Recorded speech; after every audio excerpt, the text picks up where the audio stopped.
Avant de plonger dans cette histoire incroyable, pensez à vous abonner à la chaîne et à activer la cloche. Ici, chaque récit a quelque chose à dire, et vous ne voudrez pas en manquer un seul.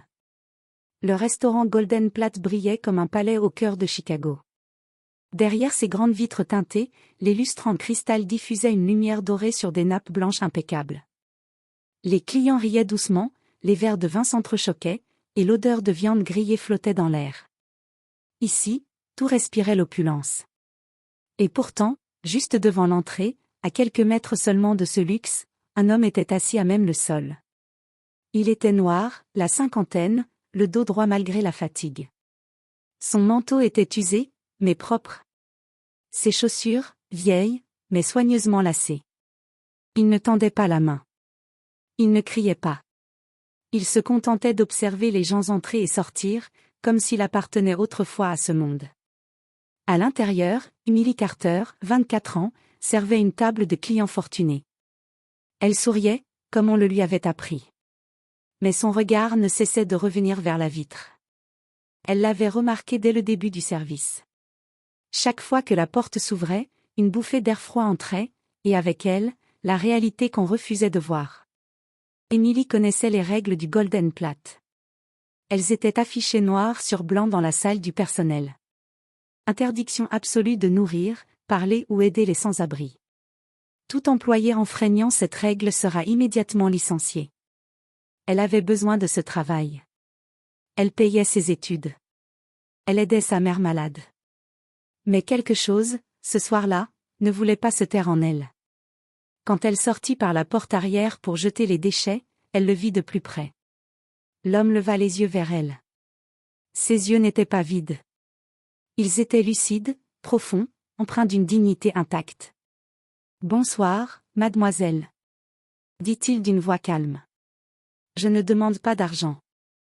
Juste un peu d'eau, si ce n'est pas trop demandé. » Emily sentit sa gorge se serrer. Elle regarda autour d'elle. Personne. Sans un mot, elle retourna à l'intérieur. Ses mains tremblaient lorsqu'elle posa une assiette encore chaude, un steak parfaitement cuit, des légumes, du pain. Elle ajouta une bouteille d'eau. Elle revint vers lui et posa doucement l'assiette devant ses pieds. « Mangez. S'il vous plaît. » L'homme la fixa, stupéfait. « Vous savez que ce geste peut vous coûter votre emploi. » « Alors qu'il en soit ainsi, » répondit-elle doucement. Il sourit. Un sourire rare, chargé de sens. « Ce que vous venez de faire, personne ne l'avait fait depuis très longtemps. » À cet instant précis, une voix glaciale déchira le silence. « Emily Carter. » Elle se retourna. À travers la porte vitrée, Richard Holloway, le patron, la fixait avec rage. « Dans mon bureau. » Immédiatement. Les clients s'étaient tus. Le luxe venait de rencontrer l'humanité. Et ce que personne ne savait encore, c'est que 25 minutes plus tard, un homme allait arriver. Et plus rien, absolument plus rien, ne serait jamais comme avant. Le bureau de Richard Holloway sentait le cuir cher et l'arrogance. Des diplômes encadrés tapissaient les murs, soigneusement alignés pour impressionner. Derrière son immense bureau en bois massif, Holloway se tenait debout, les bras croisés, le visage fermé. Emily entra, le cœur battant. « Tu sais pourquoi tu es ici, n'est-ce pas ?» lança-t-il sans même la regarder. « Oui, monsieur. » « Alors explique-moi pourquoi tu as SOS accent aigu nourrir un SDF devant mon restaurant. » Il frappa violemment le bureau du plat de la main. « Tu sais combien coûte l'image de ce lieu ? Les clients paient pour ne pas voir la misère. » Emily tenta de garder son calme. Il ne demandait qu'un peu d'eau. Il avait faim. « J'ai simplement. »« Tu n'as simplement rien fait, » hurla Holloway. « Tu as enfreint la règle numéro 1. » Il attrapa une feuille déjà prête. Licenciement immédiat. Faute grave. Emily resta figée. « Monsieur Holloway, j'ai besoin de ce travail. Ma mère est malade, je... » Il la coupa net. « Ce n'est pas mon problème. » Puis, d'une voix plus basse, cruelle. « Et entre nous, ce genre de gens ne change jamais. Tu aurais dû le savoir. » Emily comprit. Ce n'était pas seulement une question de règles. C'était du mépris. Il se leva, s'approcha d'elle et lui arracha son tablier. Sors. Maintenant. Lorsqu'Émilie traversa la salle principale, le silence était lourd. Les clients la dévisageaient. Certains murmuraient. D'autres observaient la scène comme un spectacle. Un homme ricana doucement. Voilà ce qui arrive quand on veut jouer les héroïnes. Émilie sentit ses joues brûler. Elle serra les dents pour ne pas pleurer. À la porte, Holloway ajouta, assez fort pour que tout le monde entende. Et si je te revois rôder autour de MON Restaurant, j'appelle la police. La porte se referma derrière elle.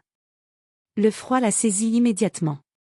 Émilie s'effondra presque contre le mur, les larmes coulant enfin. Tout ça, pour une assiette de nourriture. L'homme sans abri la regardait. Je suis désolé, dit-il calmement. Je ne voulais pas vous causer d'ennui. Émilie essuya ses larmes. Ne vous excusez pas. Je referai exactement la même chose. Il la fixa longuement, comme s'il essayait de graver son visage dans sa mémoire. Vous avez un courage rare. À ce moment-là, une berline noire de luxe passa lentement devant le restaurant, puis s'arrêta un peu plus loin. Émilie n'y prêta pas attention. Mais l'homme, lui, leva les yeux. Son regard changea. Il est presque l'heure, murmura-t-il. L'heure de quoi? Demanda Émilie. Il esquissa un léger sourire. De la vérité.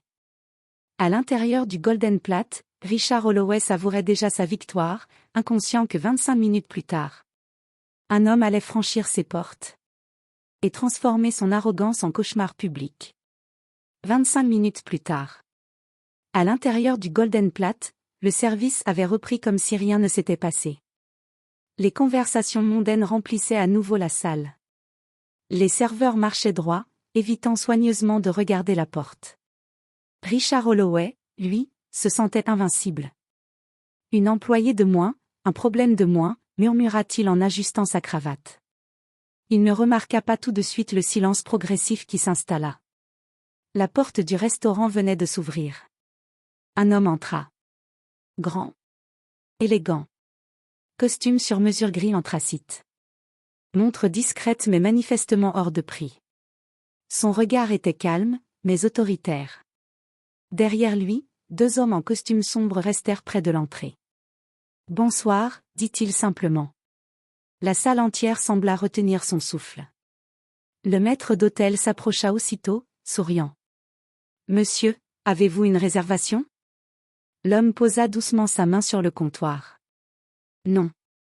Mais j'ai rendez-vous. »« Avec qui, si je peux me permettre ?»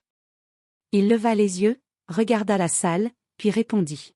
« Avec votre patron. » Quand le maître d'hôtel annonça son nom à voix basse. Le sourire de Holloway disparut. « Faites-le entrer, immédiatement. » Les clients observaient, intrigués. L'homme s'approcha du bureau vitré. Holloway se leva précipitamment, tendit la main. « Monsieur William Harrington, quelle surprise !» William Harrington. Ce nom résonnait comme une menace dans le milieu de la restauration de luxe. Investisseur majeur. Propriétaire de plusieurs établissements haut de gamme. Et surtout, l'homme sans qui le Golden Plate n'existerait pas. William ne serra pas la main. « J'ai vu quelque chose d'intéressant ce soir. » Holloway força un rire nerveux. « J'espère que le service vous a satisfait. » William tourna lentement la tête vers la salle. « Pas exactement. » Il fixa Holloway droit dans les yeux. « Où est la jeune serveuse ?» Le sang quitta le visage de Holloway.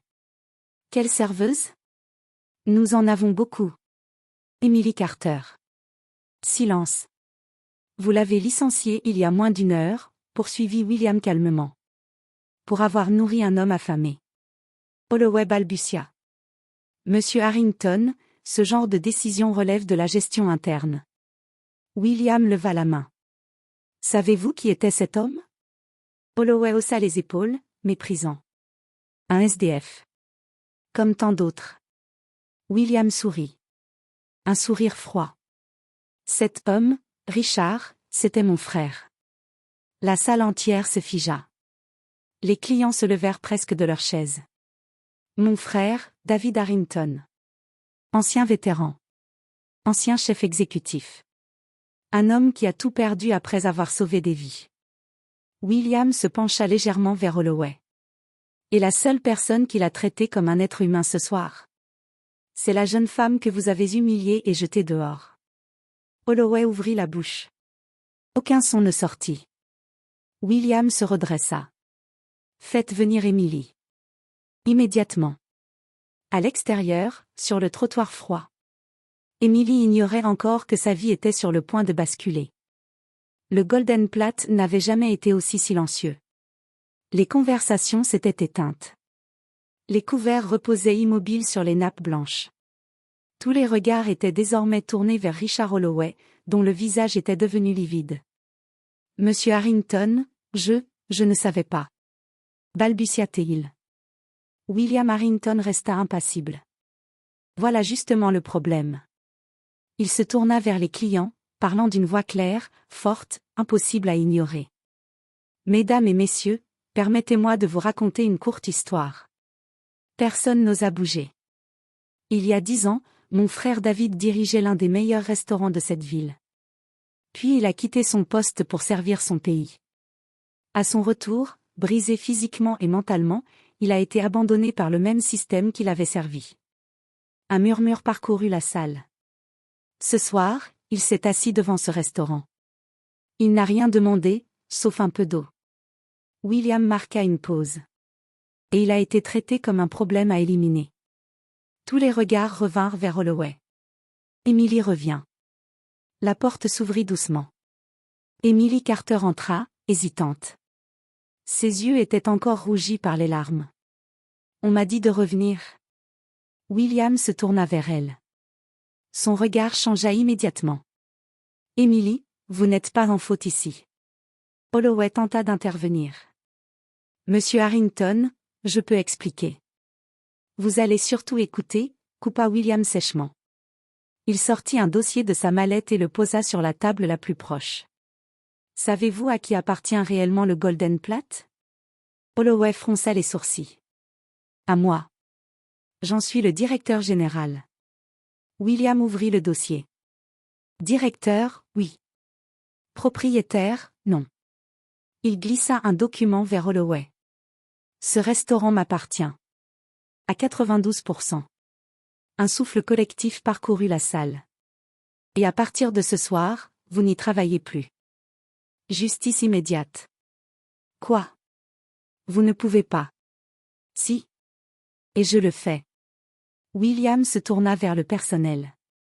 À compter de maintenant, Richard Holloway est licencié pour faute grave, comportement discriminatoire et atteinte à l'image de l'établissement. Les employés échangèrent des regards stupéfaits. Holloway recula, abasourdi. Vous faites une erreur. William s'approcha, à voix basse. La seule erreur, Richard, c'est d'avoir cru que le pouvoir t'autorisait à perdre ton humanité. L'offre qui change une vie. William se tourna alors vers Emily. Emily Carter, accepteriez-vous de reprendre votre poste? Elle resta sans voix. Mieux encore. Poursuivit-il. J'aimerais vous confier un rôle que peu de gens méritent. Il sourit. Responsable du personnel et de l'éthique du Golden Plat. Les clients applaudirent spontanément. Emily porta la main à sa bouche. Je ne sais pas quoi dire. Dites oui, répondit-il simplement. Elle hocha la tête, les larmes aux yeux. Oui. Dehors. Sur le trottoir, David Harrington observait la scène à travers la vitre. William le rejoignit. Viens manger à l'intérieur, grand frère. David sourit. Grâce à elle, je me sens déjà chez moi. Emily sortit à son tour, s'approcha de lui. Je suis contente que vous alliez bien. Vous m'avez rappelé que je comptais encore, répondit-il. Ce soir-là. Le Golden Plat n'a pas seulement changé de direction. Il a retrouvé son âme. Le lendemain matin, le Golden Plat n'était plus le même. Les grandes vitres brillaient toujours. Les lustres scintillaient encore. Mais quelque chose d'invisible avait changé. Sur la porte d'entrée, un nouveau message était affiché. Ici, tout être humain est le bienvenu. Les employés se regardaient différemment. Ils souriaient plus. Ils respiraient plus librement. Emily Carter entra, cette fois sans tablier. Elle portait une veste élégante, un badge discret. Responsable du personnel et de l'éthique. Certains employés l'applaudirent doucement. « Tu le mérites », murmura une serveuse. Emily sourit, encore incrédule. Une seconde chance. Dans la salle, un homme était assis à une table près de la fenêtre. David Harrington. Proprement rasé. Costume simple, mais digne. Devant lui, un menu. Emily s'approcha. « Alors, qu'est-ce que vous choisissez aujourd'hui ?» Il leva les yeux et sourit. « Peu importe. Tant que je suis traité comme un homme. » Un peu plus loin, William Harrington observait la scène. « Tu as changé plus que ce restaurant, Emily. »« Non. » répondit-elle doucement. « J'ai juste fait ce qui me semblait juste. » La chute d'un homme, la leçon d'une vie. Pendant ce temps, à l'extérieur, Richard Holloway passait devant le restaurant. Personne ne le reconnut. Personne ne le regarda. L'homme qui humiliait les autres n'était plus qu'un passant invisible. Épilogue: le geste qui reste. Quelques semaines plus tard, une vidéo circula sur les réseaux sociaux. On y voyait une serveuse offrir un repas à un homme assis sur un trottoir. Des millions de vues. Des milliers de commentaires. Mais personne ne connaissait son nom. Sauf ceux qui avaient compris le message. On ne juge pas un être humain à sa place dans la société, mais à la place qu'il garde dans son cœur. Et parfois, il suffit d'un seul geste pour rappeler au monde ce que signifie être humain.